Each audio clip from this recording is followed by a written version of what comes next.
Hello, welcome to the 2014 High Blood Pressure Research Council Scientific Sessions. I'm Dr. Gregory Fink. I'm the chair of the council this year. And with me is Dr. Christopher Wilcox, who is program chair for our scientific sessions this year. We're here to talk with you a little bit about the content of our scientific program, which we're both very, very excited about this year. I want to start out by asking Dr. Wilcox to give us a little bit of description about how the scientific program we're going to run this year was actually put together. Chris, could you tell us a little bit about that? Yes, certainly, Greg.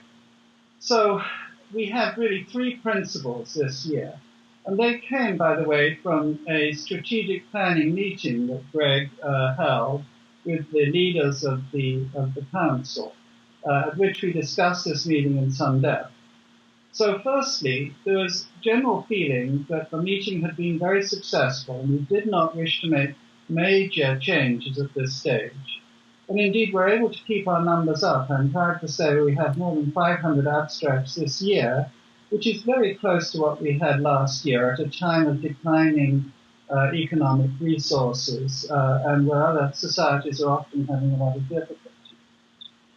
Secondly, previous chairs, notably Greg and Rian, have focused very successfully on encouraging the younger members of society and the trainees into the program in a more active role. And this again, this year, will be a big feature. We have a special session, as we did last year, for the trainees, for their own poster session, their own oral presentations. They have an advocacy group get together in the evening, which is very successful. And they've programmed the how-to sessions themselves. So they're very much a part of the society now at the planning level. And they did tell me that they loved the meeting, the science was terrific, but they found it disappointing that at the meeting were many of the people they'd read about, whose papers they've read or discussed in their journal topics, and they don't speak here. They wanted to hear the leaders in the field give some overviews during the course of the meeting. And the third principle, which again is part of the slight change in emphasis of the program, is to emphasize clinical and translational research, which is an original part of the mission of the society. It's got somewhat lost over the last couple of decades, and we're working very hard to bring the clinical and translational research leaders back into the fold here. So with that in mind, perhaps the main change this year is a new beginning to the meeting.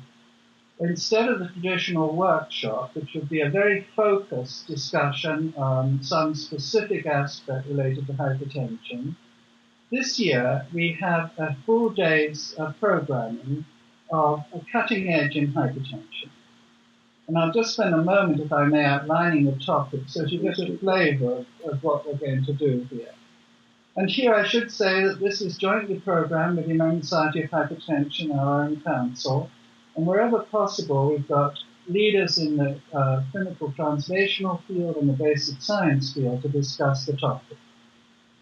So here we start with hypertension perspectives, I think appropriately, with Suzanne Ockerell, who was one of the key investigators in the recent Joint National Commission 8 program, and Bernadette Thomas, who is from the University of Seattle, where they spearheaded this very influential program on the global impact of disease.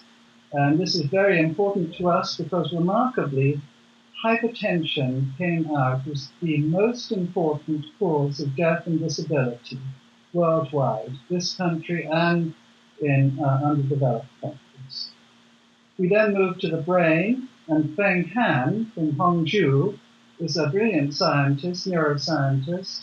And again, I'm happy to be able to include a scientist from China, where there's a lot of excellent basic and clinical research, but they've not been so fully represented in the past.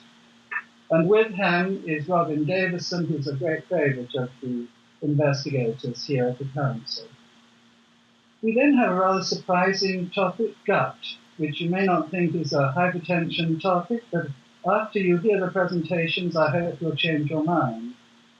Dominic Muller, a very brilliant investigator from Germany, is going to talk on the microbiome and its impact on cardiovascular disease. And Andrew Spencer is going to talk on his discovery that the gut sodium hydrogen exchanger is a very important component of salt sensitivity. The salt at the input stage, rather than the kidney, you might say the processing stage, and the brain, the control stage. We then have aldosterone with Bertram Pitt, who is the lead investigator on two really key, very important, influential trials, the Ephesus and the RALS trial, and will bring us up to date on how we should manage aldosterone in patients with hypertension or cardiovascular disease. Then diabetes is featured by Fred Palm, who was this year's young investigator at the American Physiology Society, who's going to discuss his work on hypoxia in the kidney as being the critical link, switching from adaptive to maladaptive responses. And George Bacris, a recent president of the ASH and a very experienced investigator, is going to bring us up to date on where we are in terms of being able to prevent the progression of diabetic nephropathy. Genetics is a key feature, often a difficult topic, frankly, to program, and I'm very pleased that we've got two outstanding people to speak. Tom Kaufman, who is one of our Excellence in Hypertension awardees this year, and has pioneered the use of genetically manipulated animals to probe mechanisms of hypertension. And Anna Domenechek, who is, you will know, is the editor of Hypertension, our journal, who's going to talk on the more translational aspects, where we are with the understanding the genes in humans that mediate hypertension. And finally, we're ending on a very controversial topic. What's more controversial than salt and hypertension, particularly with the publication of some very influential, highly discussed papers this year. And we have John Hall, a previous president of the Society, and the world's expert, I think we can safely say, on pressure natriuresis and the role of the kidney and salt in blood pressure homeostasis.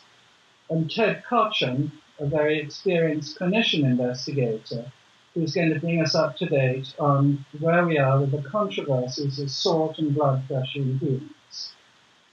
So there you can see the program as it unfolds. It's a full day, starts at 8 in the morning, goes through to 4 in the afternoon.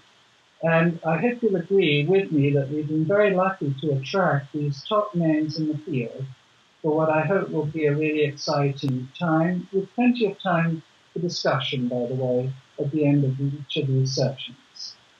Chris, that really sounds outstanding. I want to congratulate you actually on putting together such a strong program with such outstanding investigators. And I just remind everybody that this is just the first day. The meeting starts after this day has ended. We have our usual excellent groupings of oral and poster presentations by senior and young investigators coming up. We have a number of outstanding award lectures that will be going on throughout the meeting. And for those of you out there, please tune in, because we'll be having a number of different fellows of the council providing recaps or summaries of the most exciting science they've seen during the meeting later on for you to view.